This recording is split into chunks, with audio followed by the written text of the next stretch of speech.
likambu ya mafuta. Alors ce qui onction yanzambe eza likolo ya mutu na yo makambu nyonso oyo kosala na vie na yo ekotambola lolenge sengeli. Est-ce que na vie na yo otambolaka lolenge nzambe atindi otambola? Est-ce que molimo mosantu azalaka vraiment moninga na yo ya tango nyonso ou bien ezalaka kaka na ndenge kuzu to okosaka kaka biso? C'est vrai, c'est votre mission, Likamo Mafuta. Aujourd'hui, encore une fois, j'ai dit une journée spéciale parce que Tokolobelaka Makambo est spécial. Pourquoi j'ai dit spécial? Parce qu'aujourd'hui, c'est pour la première fois, Likamo Mafuta, que je puisse recevoir le pasteur Valère Kilo. Mais avant cela, je m'en vais comme ça déjà dire bonjour. Et encore une fois, soyez les bienvenus de l'émission Pasteur Eli Mbengi, Alliance Tabernacle Internationale.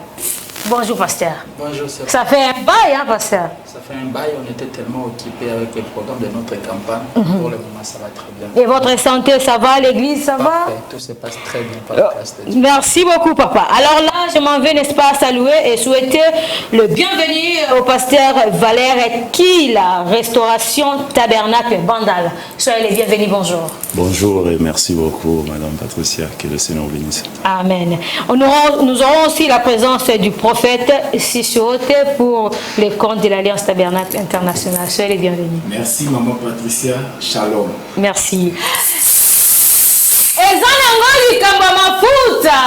Émission pourquoi? Parce que ce qui est comme ma spiritualité et comme ma âme ya batu to sala kango na bokebi parce que to boyi mokola suka nzamba tu na biso bazala ki na plateau. Est-ce que otuna ki motuna biso pe message na biso côté na biso ndezali awa. Alors c'est frère pasteur Eli Mbengi. Na moni ba fiche sur circulaire na ba réseaux sociaux programme ezali boni. Toza déjà Katina na eloko yango le moment où tout le monde attendait. Oui. Parce que tu sais que tant on va passer à la chaîne pour vous informer. Donc nous avons déjà mis tout en place. C'est un moment très très important au Bananzambe. Il faut pas s'engager. Donc programme est bandit vendredi au 15. C'est 15 pour ça on 3 jours. Vendredi le 15 au 17. Na mois kaka o tozali mois d'avril. Emmanuel en même temps hein au balancer nani wana. Donc ezali vraiment milul moko ya makasi au bananzambe bazala béni. On a longtemps parlé de Jésus. On ne veut plus un Jésus historique. On veut palper Jésus. On veut voir les œuvres de Jésus. On veut voir Jésus en scène. Donc programme est calé et confirmation de Jésus.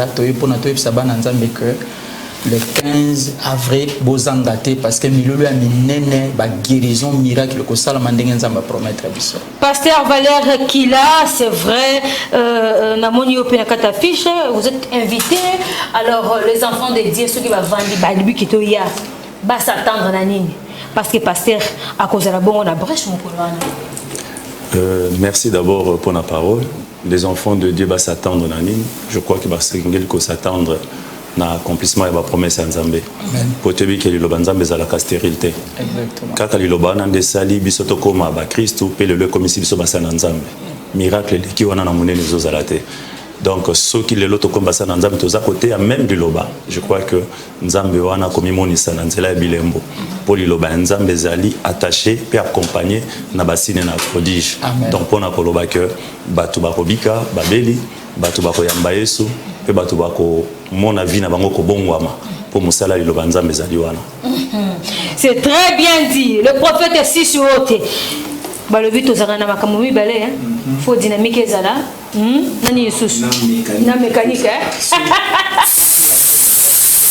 L'église est au Tambolate. Très bien. En tout cas, tous en partie mécanique ou tous en partie dynamique aux autres motos. Les pour na pumbwa et c'est là zana mapapu mibale. Ndenge mona église ya Jésus-Christ pour na emalikolo na ba puissance et Seigneur de la puissance côté parole de la côté. Donc tout ça li ba débat mingi lelo na yeli a na plateau pour na débat ya dignité. Mais na yeli a pour na kola kisake ba Nzambe Seigneur va vivre ngoya Nzambe lelo. Je vous rappelle encore une fois que nous sommes en direct, le numéro est affiché là. Téléphone des Ali, TV, Napiso et Zanango, T, il y a polémique, mais na émission Oyo, nous faisons que l'évangélisation na kati ya émission Oyo. C'est vrai, journaliste à profitaka. Na occasion surtout pour saisir yango. Pasteur Elimbengi, c'est vrai. Nakati ya makambo etali Zambie, makambo etali campagne, tout ça. Mais j'aimerais bien d'abord naïba parce que il y a des rumeurs qui sortent. Nous avons besoin que les gens puissent venir, mais les gens ne peuvent pas venir là où ambiance est. Babi pasteur Elimbengi yo yena kisasa au sombi le pangu église na limité. Qu'est-ce qui se passe? Le problème c'est quoi? Est-ce que c'est vrai ou faux? C'est l'occasion pour toi. Parce que là, nous sommes en direct, l'émission est aussi sur YouTube. Est-ce que c'est vrai? Au sein de l'église, n'a limité vrai ou faux? Si c'est faux, tu nous dis c'est faux, comme ça, pour te l'envie d'appel. D'abord, mission Nabiso sur terre en tant que prédicateur, en tant que serviteur de Dieu. On n'est pas là pour combattre les gens. Nous sommes là pour l'œuvre du Seigneur. C'est la mission à laquelle le Seigneur nous a laissés. Alors nous sommes bénis de le faire et nous sommes dans la joie. Je n'ai jamais acheté un terrain ou une parcelle à limiter, même pas aller louer, soit que la location ou un terrain. D'ailleurs, notre église, ce n'est pas à limiter. Nous avons une église qui est bel et bien na Toumazal, c'est-à-dire na Pompage, na arrêt Toumazal, avenue au côté numéro 1. C'est là où d'ailleurs campagne a mis ce que Evosalema, milieu la mine Evosalema. Donc tout ça na temps ya combattre motute, tout ça na temps ya kolobama bien motute. Nous travaillons pour le Seigneur. Nous ne travaillons pas pour les hommes, nous travaillons pour Dieu. Donc nous sommes fiers d'être serviteurs de Dieu. Parce que cet appel, nous l'avons reçu de la part du Seigneur. Donc tout ça on a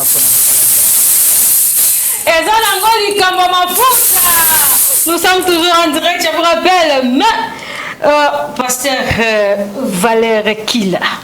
Et madame. Question moi écoutez hein. Ah OK. Yo kabalobi boye. Mbote maman journaliste, je m'appelle Jaël depuis Lemba terministe, na lingina tuna motuna.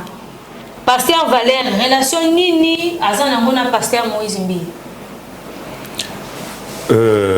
Déjà, je salue la sœur Jaël. Relation nini nakanisi pour nabiso motonyo so azali ko sakola kombo Jésus Christ lokola mokonzi pe mobikisi azali déjà ndeko. Azali déjà frère et je crois que le pasteur Moïse Mbi c'est un serviteur de Dieu que j'aime bien, que j'apprécie beaucoup et que je crois à l'avenir même avec le Seigneur, il y aura beaucoup de choses que nous allons faire ensemble. Alors c'est un homme de Dieu que je côtoie parce qu'il est plein d'inspiration et plein de charisme. Parce que ce genre de choses, nous en avons besoin dans l'œuvre du Seigneur. Il était jeune quand il a reçu cet appel d'une manière incroyable, d'une manière formidable. Il a su relever les défis. Moi, j'ai toujours aimé des personnes qui relèvent les défis, des personnes qui peuvent booster le nom de Jésus pour aller loin. Et voilà, cette relation-là, c'est cette relation d'élever le nom de Jésus qui nous unit beaucoup plus davantage. Et les ambitions qui caractérisent l'œuvre de Dieu que nous faisons, c'est ça. En tout cas, là, je comprends, c'est le vec. Hein? On comprend, on a sentir sagesse. Ça, c'est bien. Question à Mibale, Balobiboy. Pasteur Francis, Koya na yo na Congo. Pourquoi? Attends, Pasteur Francis, Koya na yo na Congo, oye ko combattre église moko ou bien oye mission céleste. Alobi kombo nangai Sylvie Bilonda depuis Matete. Il faut battre bailoko moko que naza pas seulement na église na Congo. Moi je suis allé na Côte d'Ivoire. Na fongolera église na Côte d'Ivoire. Na fongola église na Côte d'Ivoire. Alors AR na kena na Côte d'Ivoire na kena combattre nani. Nous ne sommes pas là pour combattre quelqu'un, nous sommes là pour le Seigneur. Nous avons reçu la mission d'aller partout dans le monde et prêcher la bonne nouvelle. La bonne nouvelle, c'est prêcher le Seigneur Jésus-Christ comme Sauveur et Seigneur. C'est ce que nous sommes en train de faire. Donc, les Loyo, Alliance Tabernacle, pas seulement na Congo, Alliance Tabernacle, les na Côte d'Ivoire, Alliance Tabernacle, les alliés na Gabon. Donc, moi, je pense que nous servons le Seigneur, nous ne sommes pas là pour combattre quelqu'un. Ezora ngoni kambu ya mafuta Ah là là, aujourd'hui, toujours sur la Makamouetali campagne. Quand on a un message de Makamouetali campagne, parce que toujours que nous Luka, Nzambe, Nanzela, en tout cas, Mamituna Misusu, on a obligé la Kima, parce que là, allo Biboye. Bonjour, Maman Patricia, Zanga, Isser, Chako, Nalingina Tuna, Pasteur Valère Kila. Sur quelle base ou procédure de la parole va choisir yo pour comme évêque de Kinshasa? Bon, moi je ne sais pas, mais alors ngai ndeko Chako matin communauté alors na base ni va choisir yo, to procédure ni va choisir yo, ton la parole ni pour comme évêque de Kinshasa. Bon, nakanisi pour na kopesa ndeko moi kimia.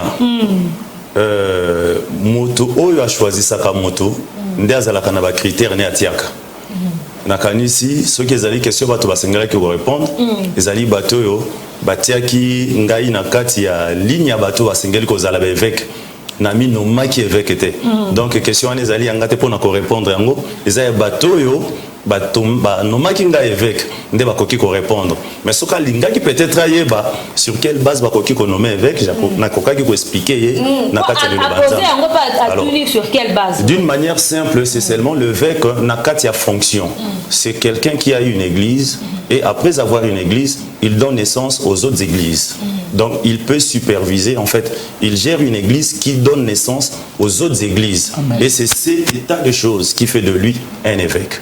Donc, ce qui n'a qu'à répondre d'une manière simple, c'est ça.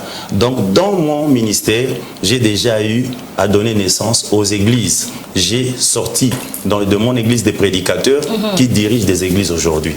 Donc, je crois que c'est parmi les critères. Pasteur Valérie Kila. Oui. Papa. Donc, c'est-à-dire, comme tu es évêque, on est là-bas, pasteur, on est dans l'église. Ok, quand tu es dans l'église, êtes-vous sûr? Bah pasteur, on est surtout bagolanda yo. Bazolanda yo parce que aux années là quand Nzambe, to bazolanda parce que bazana besoin qu'on soit là de votre part. Bon, déjà cause au moins loko, nazani loko ya kopesa bango ta part eloko Nzambe. Nakanisi to kende nanu pona koloba bongo. Nazali homme d'affaires te, nazali pasteur. Nakanisi soko tangi na buku abantoma bazolo ba eloko moko tango Pierre bazako kende na lieu à prière, bakutaki mokaka tani moko. Mokaka tani wana zela ki ba pese mbongo. Bango alobi, je n'ai ni argent ni or, c'est que je te donne au nom de Jésus. Ça en matière de distribuer, ça je distribue le nom de Jésus. Alors, batouana bazali koya te pongana zo bangona kende ko fongolisa bango ba église te. Ezali bato yo baza kolanda procédure. C'est-à-dire to kutie mopagano ndenge toza na campagne na biso ya muneno tozali ko sala du 15 au 17. Bana nzambe bakoya. Bapagano bakoya. Ba oyo pe baza na posa ya koyeba message ndenge ko bani bakoya. Tango tokoteya eza filet toza ko bwaka. Bato wana soki bandimi bakokoma ba frère na kati église. Bo bandi côté ya kolanda. Oyo bakotikala bakotikala. Oyo bakomata bamati et puis na sima bako gravir ba échelon pona kokoma basali na nzambe. Soki ministère e monani neti abiso monanaki alors soko tindi oyo azana makasi akokende na terrain ateli loba nzambe soki a se manifester na kanisi na ba moyen akozwa na terrain ndeko sala ki akoka ko bâtir église tozali te kozwa ba mbongo ko pesa bato non biso toza ko pesa Jésus Jésus a produit akanyonso na kati ya moto. Amen. Bon sentir que bateau na yambi bana likamba profondeur c'est la profondeur qui appelle la profondeur ndeko sisi wote yo kama mutuna na yo balobi yebisa biso position na yo eza nini oteleme siga bon moto tout mutuna pesi kombo apesi pe adresse position na ngeza position parole mon Christo nyonso azalaka basé na kati ya parole position na ngeza o parole lobi au message lobby ya mwana nde tozolanda au bible boyi tozosala te au bible ndimi ya mwana tozosala soki pona ndeko position na ya mwana. Pasteur Elimbengi, c'est vrai, nous parlons de la campagne, on a dit ces 3 jours, journée mukuni la moni, obimisi identité, on a na manoko lingo bimisa, prophète Elimbengi. Et que vous avez une consultation, que vous avez une parce que ces jours-là, parfait, mobile photo ya. Très sincèrement, à ce que je sache, et Rosala Penza, Yesu et moi Rosala sur place. Amen. Dieu sera au rendez-vous. Jésus-Christ sera là. Il nous a promis 2 ou 3 mon nom, je serai là. Alors moi je crois que le col malaka na ezalaka ya solo pe akosakate a Rosala wana. Bana na nzambe boya ebele to bengi bino. Lelo tozana besoin ya nzambe o ya solo. O nzambe oyo Malachi 4 atikela biso. Nzambe ya lelo nzamba brana mo asalaka. Toza besoin ya nzambe wana. Nzambe openza mutaye na malade limwe.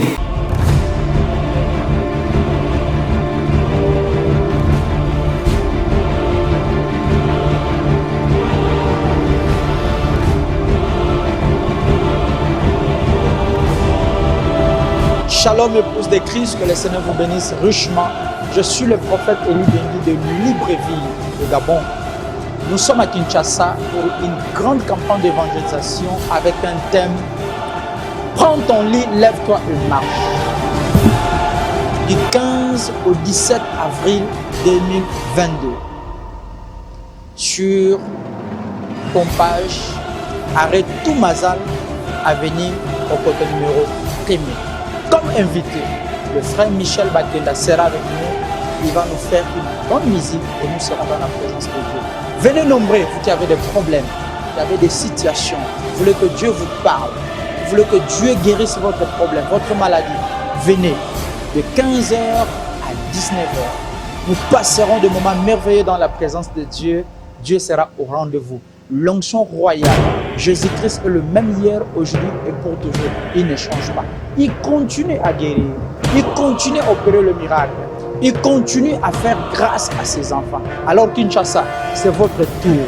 Venez recevoir la grâce de Dieu. Que Dieu vous bénisse.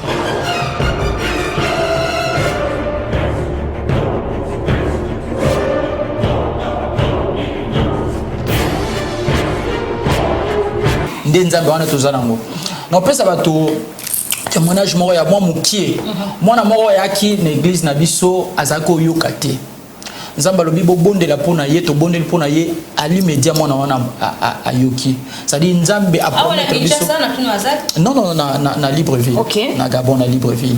Nzambe wana azo accompagner biso na bisi bato baya ebele. Bobo sana te date eza le 15 to bandango à partir il y a 15 heures. Le 15 avril à partir de 15 heures. Tous on a invité spécial.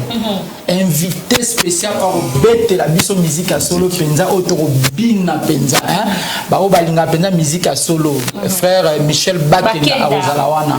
Donc on a biso tous les 3 jours. C'est-à-dire au la biso penza musique à solo. Boya wana après côté ya donc musique et kozala nzamba ko kita ba guérison et kozala tous sûr que notre Dieu ne ment pas, il est réel. La Bible déclare les œuvres que je fais vous les ferez aussi, vous les ferez plus grand.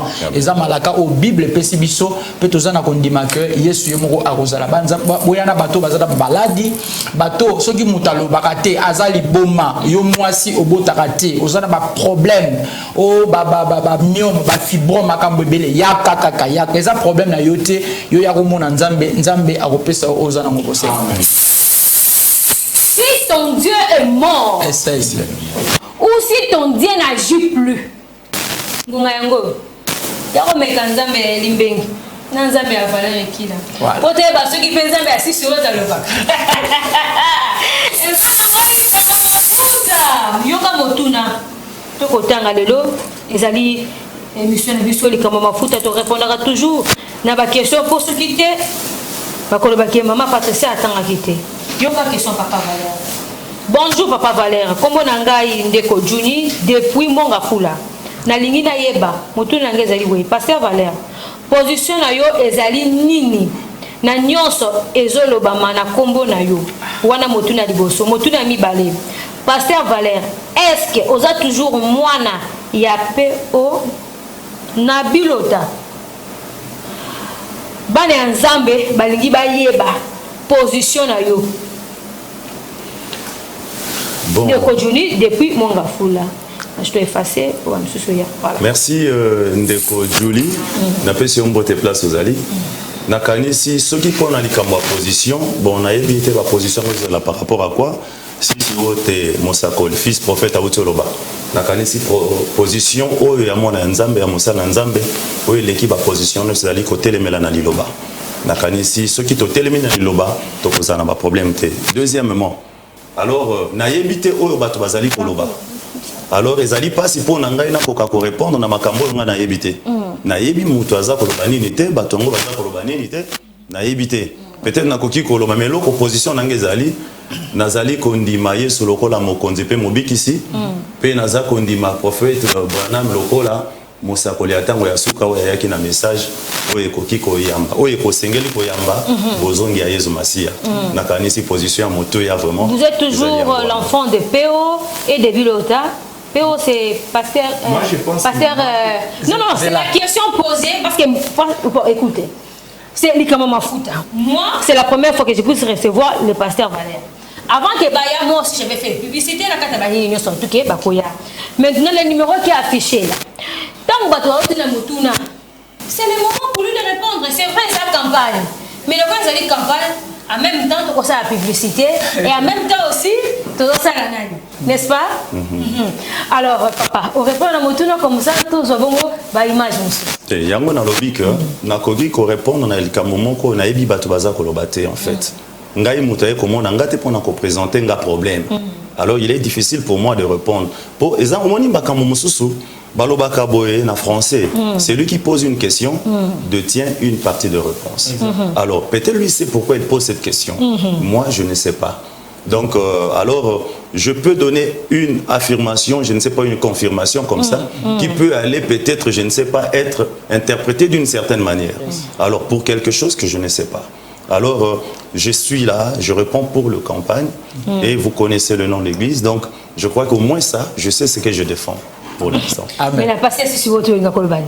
Maman Patricia, qui a complété avec Valère, la question de Kodjuna, les lots, toza plus attaché na ba église na biso ke na Nzambe.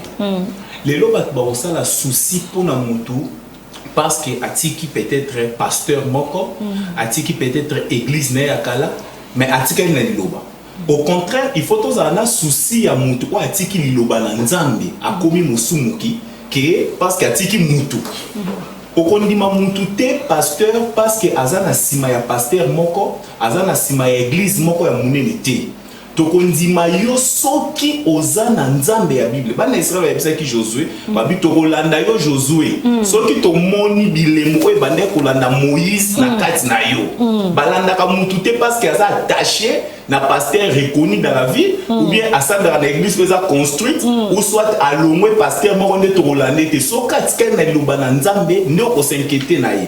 Pasteur Elimbinga zaki awa na Congo, Nzamba tinde na Gabon.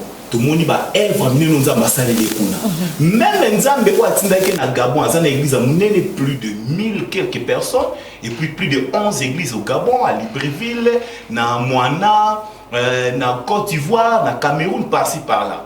Ce qui atiki yango pona aya awa koluka mbongo alinga kazala na tumazala te alinga pe aya awa te parce que l'économie déjà ya Gabon na ya RDC te dit que l'économie à Gabon est stable, mais s'il est venu ici c'est pas ainsi dit le Seigneur. Marc 16 où il dit que aller partout dans le monde, fait de toutes les nations les disciples et tindi bisote que aller partout dans le monde pour que nous combattre l'église mususuté ceux qui mutoyer azo obéir dans la voie céleste. C'est que nous avons invité Batou, Batika ba polémique, Batika ba ko raisonner, qu'il y a le 15 au 17, mon Nzambe, il y a Nanzoto, les mêmes hier, aujourd'hui, éternellement. Je peux aussi compléter. Oui, papa. Il est important que les gens sachent que nous n'avons pas une guerre à mener. Nous sommes là pour soutenir la cause. Et la seule cause que nous soutenons, c'est l'évangile de Jésus. Amen. Alors, très souvent, dans nos position. Moi, je ne sais pas. Quand les gens parlent de position, il fait allusion à quoi? C'est quoi position? Frère Branham nous a prêché le message de Branham qui est clair. La bonne position pour un chrétien, la nouvelle naissance. Amen. Si quelqu'un a le Saint-Esprit, c'est ça la bonne position. Donc moi je ne sais pas pourquoi Batubazo, position à Nini. Branham nous a prêché tourner le regard vers Jésus. Alors, notre regard est vers Jésus. Et c'est tout, on avance. On n'a pas un problème avec quelqu'un.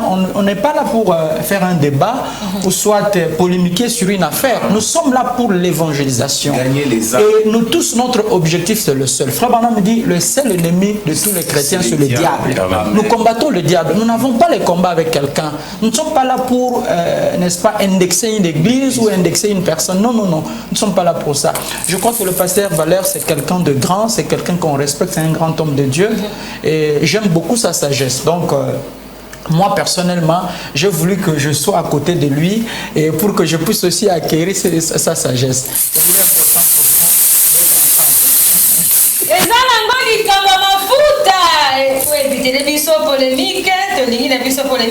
Ici, tout ça la bongo campagne pour nous kotombola Congo ya Nzambe.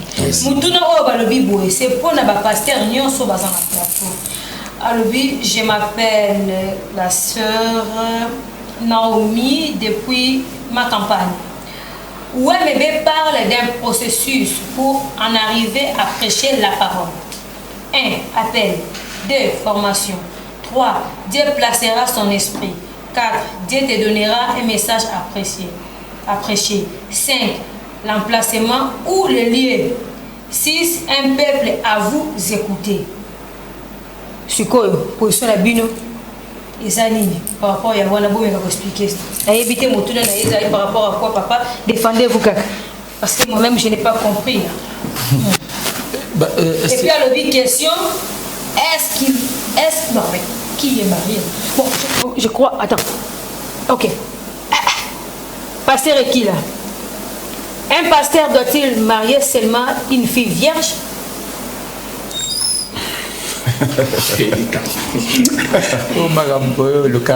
Bon, nakanisi toke de kasina na oyo liloba na Nzambe za koloba. Omoni na kati ya makambo Nzambe ezaka na babengi liloba no eza conviction. Oui. Alors, normalement na ndenge liloba eza kokena kosenga, liloba eza koloba mote ya koki kobala mwasi oyo ba babysité. Asengeli kobala mwasi oyo azali vierge. Oza moseka, voilà. Ndenge liloba eza koloba. Mais sikoyo ndenge bauti kotanga kombo ya mosako mosako la lobi boye libala esengeli pe salama kolandisa mabolingo. C'est ça. Donc esengeli okoki pe okuta mwasi aza ngondo to moseka mais soki bolingo pe zate eko okutana na moto yo mususu asi abebisa virginité wana mais omoni kaza na bizaleli malamu azali na comportement malamu po oyebi peut-être na circonstance nini oyo abebisaki kimoseka ne bebaki est-ce que okotika kaka yeso kokutu aza na ezaleli malamu okende kozwa moseka kaka peut-être azali na comportement bizarre non. Alors déplace na yo ko balikambo ya conviction personnelle ya moto sikoyo soki ya monique tango zwa ki peut-être abebaki et que okuti ya bongoli motema akomi moto oyo ayebi Nzambe est-ce que okotika soki osepeli na soki bolingo eza moi je crois que place où on appelle conviction individuelle ezali ko compter mais kolandi sama na écriture ya liloba lobi que motei asengeli ko bala mwasi azali vierge. Nazo compléter pasteur. Oui, vas-y papa. Nazo compléter pasteur. Bon, tous na sija mariage et divorce c'était hein. Oui. Mais c'est très important. Mais comme vous êtes là, pourquoi vous côté nous sommes là pour ça. C'est en fait, ça. au moni sœur a commis message wana na otinda ye azwatan atanga bosho frère bana mazolo belation mariage et divorce on comprendre mais na nina ya nulelo komoko. Dans l'une des prédications à frère Branham, à monaki mwasi moko azalaki mwasi ya ndumba. Voilà, Nzamba Kiti a évisé frère Branham, à l'obina mon frère Branham, ainsi dit le Seigneur, tu vas épouser un prédicateur. C'est le prophète Branham. Donc le mariage, c'est une affaire de la révélation. Et c'est une révélation personnelle. Très bien. Alors Dieu est souverain. Vous voyez? Regardez, Dieu a dit aux enfants d'Israël, Bokotikara jamais kobala, moi si à mon paya. Mais le même Nzambe wana a permettre que Moïse abala moi si o azalaki égyptienne. Donc c'est pour dire que tango Myriam na batu mususu batelema qui pour condamner Moïse Nzamba betaki bango. Donc l'affaire du mariage c'est entre la personne elle-même ndenge révélation na azue pa Nzambe parce que le mariage c'est une affaire terrestre. C'est pas une affaire céleste. Personne au ciel sera avec sa femme. Genre, sur terre, c'est une affaire. Frère Branham parle de ça quand Dieu l'a amené au ciel. Il a appelé Sœur Méda. Donc vous voyez que c'est une affaire terrestre, ça n'a rien à voir. C'est la révélation. Ce qui nous a moi, si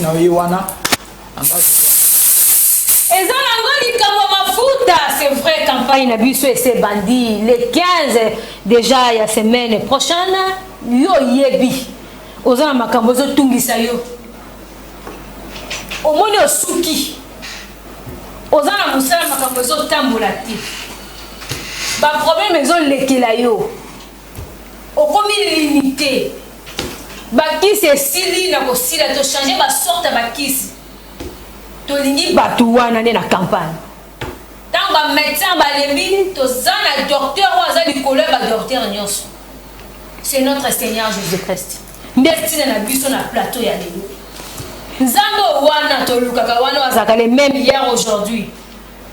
Oh ngai na mona na émission ala de mafuta mutelaki na mbasu. Babondeli mbasu kondi pe kauki. Zambi wana nous avons besoin. Ça, c'est une émission évangélique. Prophète. Mikolo makamona bino ba prophète comme Kiliki. Nous allons venir consulter Dieu. Ici to koya ko to yoka. Biloba.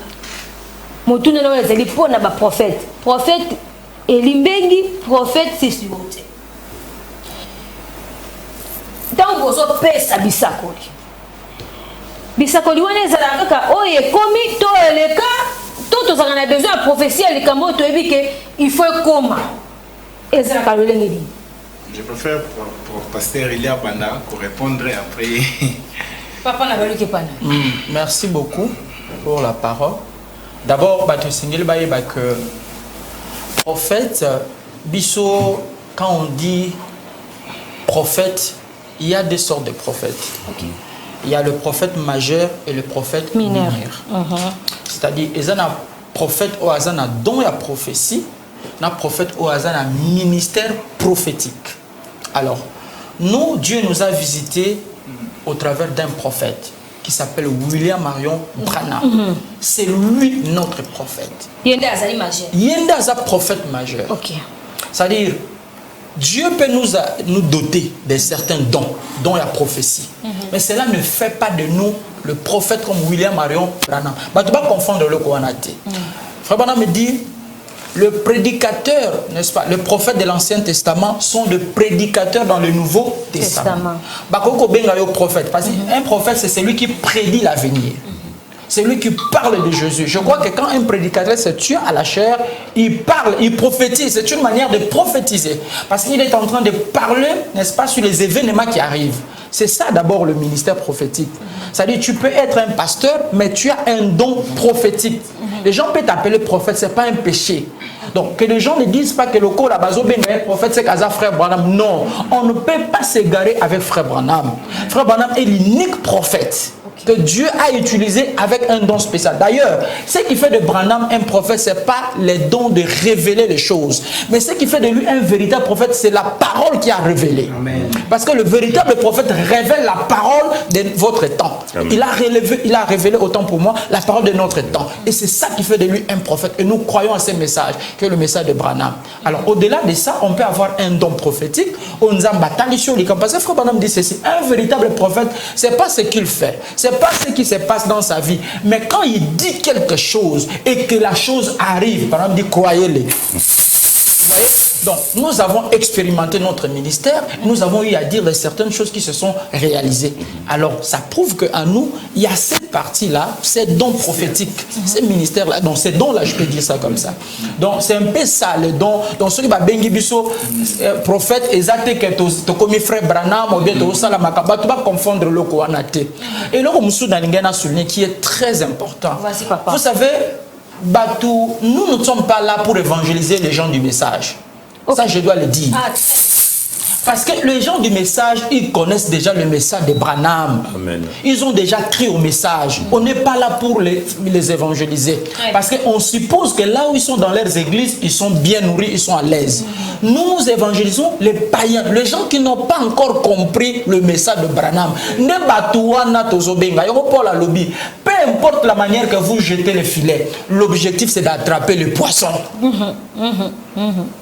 C'est ça le problème. Donc, nous sommes là pour une campagne qui va se passer le 15 au 17. Campagne wana mama Patricia ta yo erokoya. Nzamba kozala rendez-vous. Amen. D'ailleurs nous allons recevoir appel ebele batu bazotu na ngai papa ekozala wapi. Toza besoin to komona Nzambe. Nzambe oboyoka Nzambe makambo sala na Libreville. Nzambe wana ko sala makambo mine na tout mazal. Avenue au numéro 1er. Oyeka na saut de mouton ou ya pompage. Ozuka kata taxi wana ti na tout mazal les a pembeni. Nzambe kozala rendez-vous frère Michel Bakenda, il sera avec nous du début à la fin. Tous les 3 jours, on a besoin de musique moka kitoko batbaye belanzo invité. Mutunyo so azana problème. Oyo likambuna yo etambola kati. O osimba kambongo te. Ozana problème à blocage. Ozana maladie. Maman Patricia na bondela na ministère nangai par la grâce de Dieu. J'ai plus de 75 témoignages à Bassi. Oyo bazwa bana tenzamba pesa bango bana.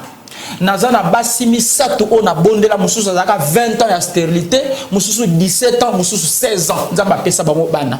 Nazana témoignage ya 4 bato o bazaka na sida to sali test. Baketa la kuna sida eza te sida limwa. Oyo ozana sida ya kanzamba osala makambo. Eza problème na yo nzamba kosala.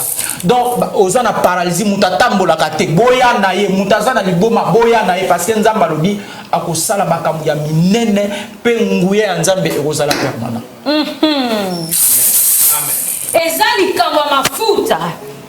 Le prophète Elim Bengi a dit clair, a expliqué clairement, c'est-à-dire, dans la journée où on est le 15, le 16, dans le 17.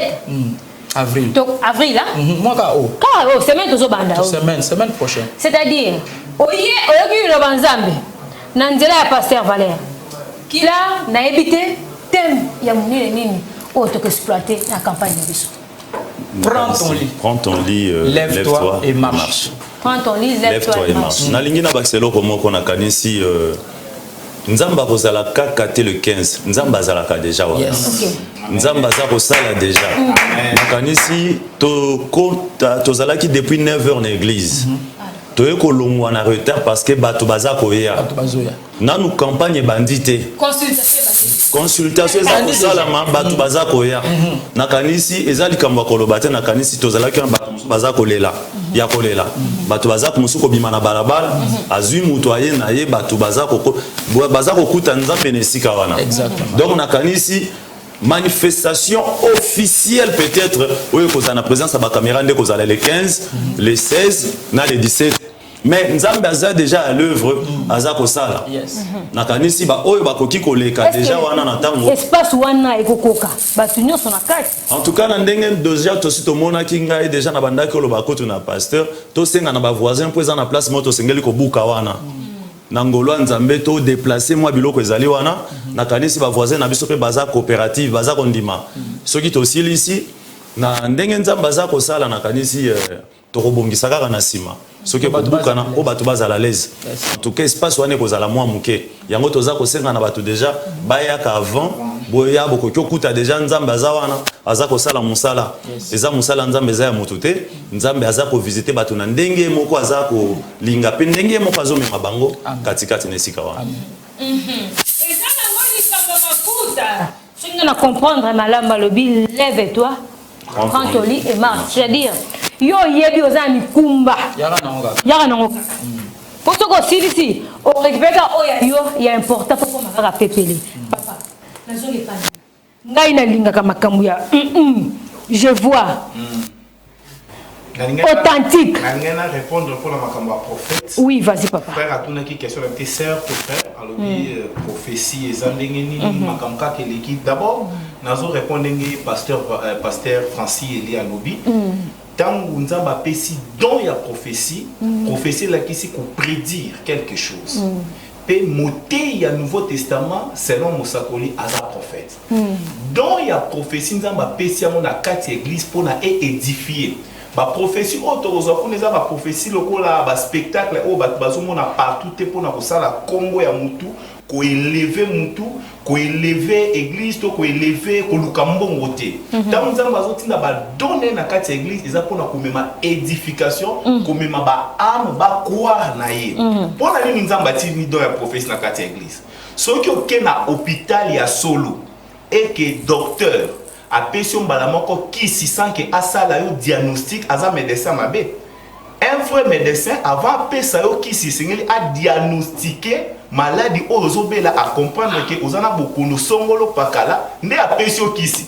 Ya mwana lelo nzamba pesi biso ba don wana pona tamba na nzambe bazoya. Nzambe akoka ko révéler à travers prophète azolobaki dont il y a prophétie eza élévateur de la foi. Abinyango élévateur de la foi. Donc tant nzamba révéler eloko o ebombami et pesi mutu kondima ke nzamba zali pe azulobi konaye. Ya mwana nzamba koloba makambo oyo eleka makambo o ezali na makambo o ekoya eza blague te. Donc venez nombrer les 15, les 16, les 17 peut-être et pas électricien malam. Azate mutu achaka installation. Mais aza mutu osoka sisi installation courir leki.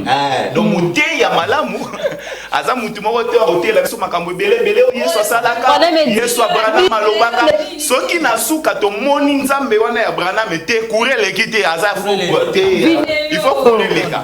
Donc soki pas na bino courir leka te yaka les 15 na tout mazara courir ko leka. Tu as 7 gigas. Yes. Tu as besoin d'un côté, mais tu as besoin de courant et les cas. Prêcher, c'est bien.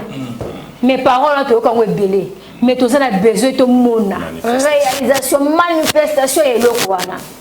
Parce que à ta campagne, tu as un miracle salami.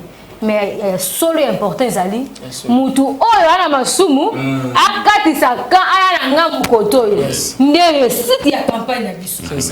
Donc au supporter pour nyonso bokomona ba ye wana ya bo ya mabango parce que za campagne papa motuna moko ye pona papa ekila papa en tout cas limbisa biso parfaite télévision likamo mafuta ba télé peut-être so ba songi moko papa yoka motuna Pasteur Valère topé sur moté. Je m'appelle frère Israël Kassou. Pasteur Valère, est-ce que c'est vrai Balobi Yozali Paul y a message attend de la fin. Première question. Deuxième question. Alobi Boye. Pasteur Valère, on dit ma polygamie. Troisième question. Le papa. Pasteur Valère a remonté. Troisième question. Alobi Boye. Pasteur Valère. Église na yo. Église oyo eza soki na tanga.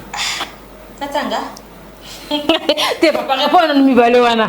Pour mususu l'équipe polémique makasi. Ça c'est pas vrai. Na kanisi lokola mwana mosakoli. Ye moko mosakoli bana malobi na biso boye. Ne prenez pas les risques d'abandonner ce message. Nakanisi ye moko bana make koloba na biso lobi polygamie ezali vie de cochon. OK. Bon, Nakanisi les a frappé fort en fait. C'est fort. Voilà. Donc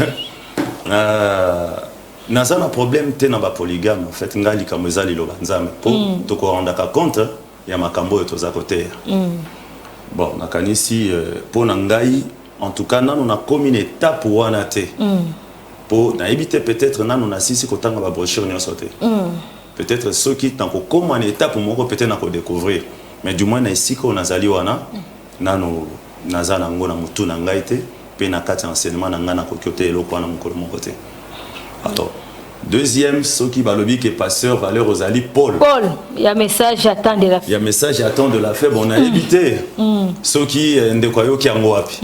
Mais na lingaka Paul mingi nazali moko il y a des disciples naïe on denga solo baké koyoka solo papa quand on a ta profondeur il y a question wa penser à moto il faut quand ta pour ça que na pour la pour la nteke to ne pas comprendre nazali disciple à Paul nazali disciple à Paul Makas pour répondre n'est pas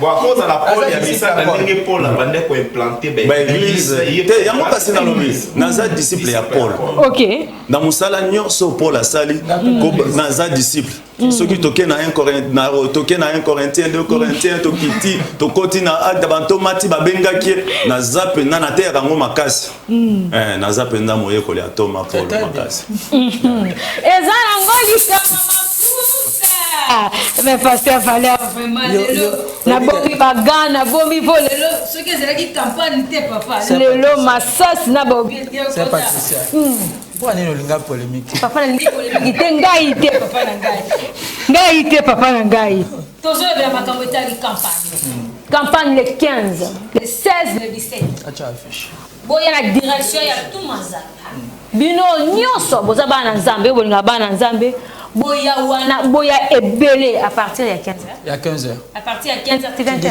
c'est 19h boya wana ebele nzambe déjà azalaka na rendez-vous azalaka déjà le binango papa Valère nzambe azalaka déjà salaka pour déjà azo continuer ko sala même mukolo wana tellement ezali journée oyo bazo se consacrer kona yango ata avant même le 15 bokende na delfo malembe ceux qui transport ezate ya bokulaka zambe bakenda koluka na pompage na rem mazal tout mazal okiti avenue Okoto numéro 1 soka ko kiti beti makolo mukolo wana ngana bomona pano nous avons pano munene ba omona église ezaka na nzira boye voilà donc affiche pesa na habité on va mettre l'affiche mais papa c'est sûr c'est vrai tout que ne malembe na fait émission na biso ngonga ki na rambango mais dans la caméra liboso na yo un message aux enfants de Dieu yebisa bango loko nini o bakoya ko sala o ko motiver moto azana ba problème kiaya message on a opesa bana nzambe nyonso basola na ngai Bible le dans Hébreux 13:8 Jésus-Christ est le même hier aujourd'hui éternellement. Je pense que tant que m'a inspiré pasteur Francis Eli na sujet on lève-toi prends ton lit et marche et ça écriture oyo et ça na kati évangile de Jésus. Jésus-Christ c'est moto qui mukakatani zoa mbetu na yo telema petambola. Mais Jésus a dit ça qui ba apôtre, a dit ça qui ba ngoboy. Encore un peu de temps, le monde ne me verra plus. Mais vous me verrez. Parce que je serai avec vous, même en vous, jusqu'à la fin du temps. Et les œuvres que je fais, dans Jean 14:12, les œuvres que moi, Jésus, je fais, vous les ferez aussi, vous les ferez davantage. Ça veut dire que misala oye soit ça là, qui n'est pas qui moka kataniwana, tellement, zoambe, tunayope tambola, bisope lelo église. C'est que campagne où ils apprennent pour prouver que Jésus-Christ est vivant. À qui sous côté de Misaï, mais tout n'a eu des problèmes, des maladies na mon ministère à pasteur Eli, na mon ministère à pasteur Valère Makambu Ebele. Donc Nzambe wana ni pasteur Valère Alobi, ils attaquent que à cause de les 15, azalaka déjà, mais tu es quoi annoncer ba ba quitter. Ndenge soit zo pesa li sabi que papa moko sala qui fête. Atindi batu biloko oli ezalaki déjà biloko oli ezalaka na fête so batu baye balambaki déjà ezalaki mais bato bayebi te ke biloko eza boya c'est que nzamba za déjà boya beaucoup zo ba solution les 15 les 16 na les 17 donc boya ebele même na émission à présence nzamba ezali ata na suka bobenga biso nzamba kolobela bino même avant les 15 wana soko zo douter obenga biso na suka na problème na yo nzamba kolobela yo nzamba kobikisa yo tu awa koluka popularité tu koluka mongote mais tu ko démontrer Jésus-Christ est le Dieu de Branham qu'il est le même hier aujourd'hui éternellement. Yes. Pasteur Valère Kila, c'est vrai aujourd'hui il y en a beaucoup de gens on va se croire sous soutien Nzambe. Vraiment ba combien crédit mingi. On a kolinga la caméra ezali bosoana. Parle aux responsables, aux mamans, aux bazeli bongo désespéré espoir na bango esili par rapport à makambo oyo bakutani na makambo ya Nzambe na lingi oyebisa bango eloko moko pesa bango espoir moko na message na yo eko tinda bango baya na journée le 15 le 16 na le 17. Merci beaucoup nakanisi pona moi ngongo etikali na koyebisa bino loko moko boye. Ce qui peut-être eza na ba question mosusu peut-être bomoni to répondre en beauté. Ezali pona ko casser des fois na ba habitude. Nakanisi eza na église o ekokyo sauver motute. Tolingi ko kangisa kondima ya bana nzambe na kati ya kombo ya mutu moko songolote pa kombo ya Jésus Christ. Pour être Bible lobby, quand le Fils de l'homme sera élevé, il attirera tout le regard vers lui. Alors nous venons un peu casser certaines habitudes. Église et kangamaza mutu mon côté. Église c'est la foi de l'homme dans le Seigneur. Alors tango kondima principe wana okomona ke malade eza kotungisa yo. Kibobole eza kotungisa yo. Makamu nyonso ekangami wana eza kotungisa yo. Ezali na nationalité moko te, ezali na kombo libota moko te, ezali na kombo ya tata mwasi moko songolo te. Mais yondo yebi poids ya eloko wana. Alors, zwana no courage ya kobima na kati eloko ya momesenezo kanga yo wana. Oyo baza kuluko tuna ba mituna po ba situyo na point moko boye. Ndima ko se situer na naka ya Jésus. Turoyo. Ce qui solution wana et pesa milioté pour le biki Yesu wana sécurité. Mais tango ko tika nanu mwa mbeto wana umeli pe nango mingi. Kabwana nanu nango. Oso yebeza mbeto nzamba ko pesa eloko asika.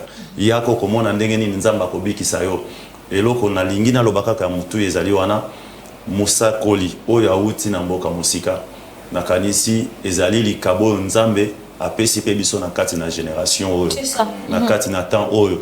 To fungwa manano to longwa kotala ba kombo to longwa kotanga ba différence en fait to soutenir likabo ndenge mosakoli alobi to sengeli tango to moni moto aza ko beta balle akomi pembeni ya poto alingi ati abu et so to sala nini to ya ko encadrer to sécuriser pour ce qui bu ekoti équipe mobimbe gagner eza pona lokumu ya Kristo boya moto yo aye pona kosunga bino nzamba lobezali malamu koyoka sango malamu ewuti mosika e bokokutana na loboko ya nzambe pe lobi tokobeta lisolo mosusu tokokomisa Yesu nzamba eza na ngoni kama mafuta pasteur prophète Elimbengi yoza na yo moto ya nyonso every time c'est vrai tokomela suka papa ngana lingi oyebisa bana nzambe wana message moko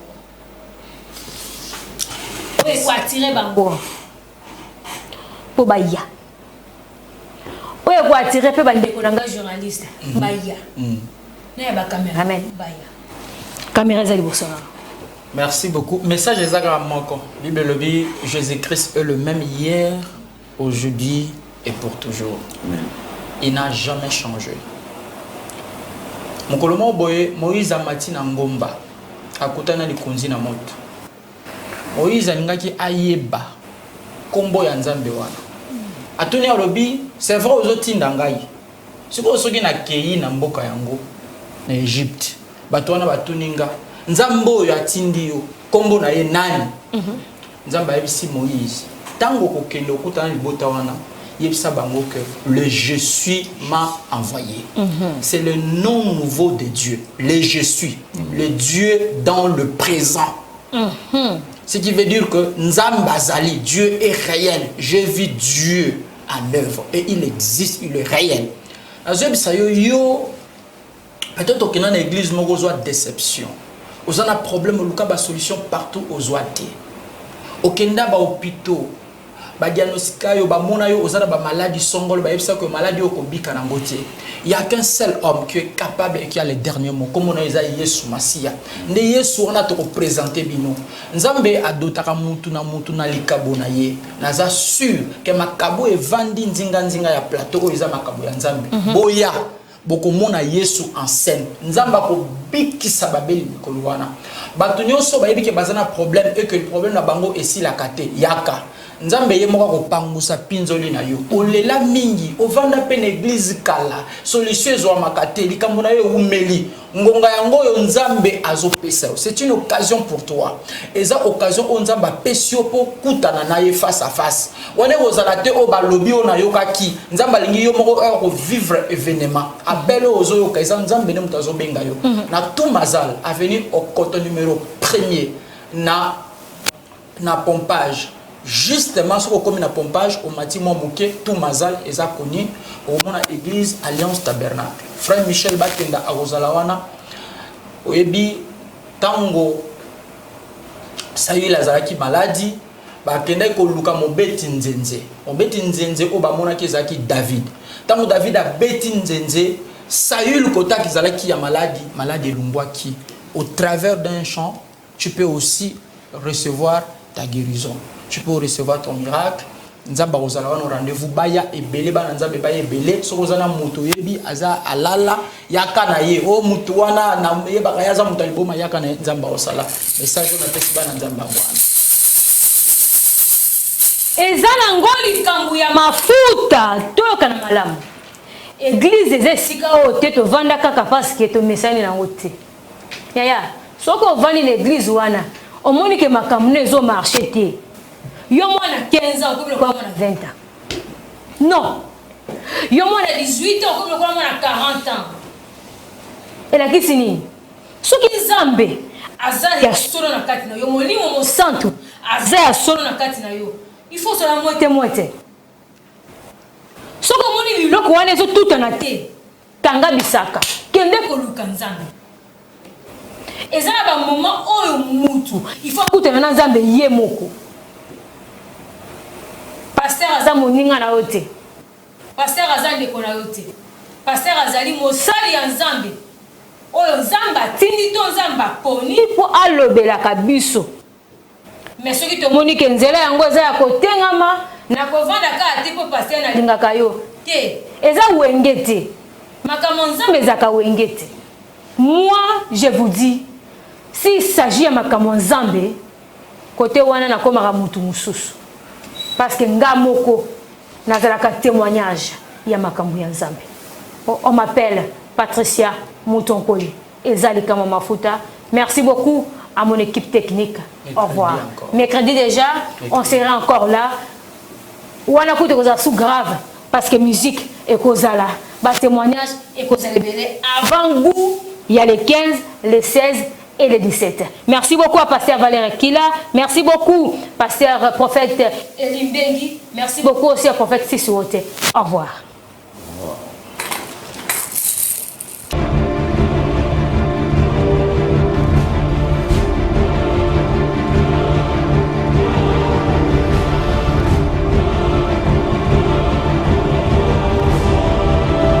Shalom, épouse de Christ, que le Seigneur vous bénisse richement. Je suis le prophète Eli Bengi de Libreville, de Gabon. Nous sommes à Kinshasa pour une grande campagne d'évangélisation avec un thème « Prends ton lit, lève-toi et marche ». Du 15 au 17 avril 2022 sur Pompage, arrêt Toumazal, avenue au côté numéro 1er. Comme invité, le frère Michel Bakenda sera avec nous. Il va nous faire une bonne musique et nous serons dans la présence de Dieu. Venez nombreux, vous qui avez des problèmes, vous avez des situations, vous voulez que Dieu vous parle, vous voulez que Dieu guérisse votre problème, votre maladie. Venez de 15h à 19h. Nous passerons des moments merveilleux dans la présence de Dieu. Dieu sera au rendez-vous. L'onction royale, Jésus-Christ est le même hier, aujourd'hui et pour toujours. Il ne change pas. Il continue à guérir. Il continue à opérer le miracle. Il continue à faire grâce à ses enfants. Alors Kinshasa, c'est votre tour. Venez recevoir la grâce de Dieu. Que Dieu vous bénisse.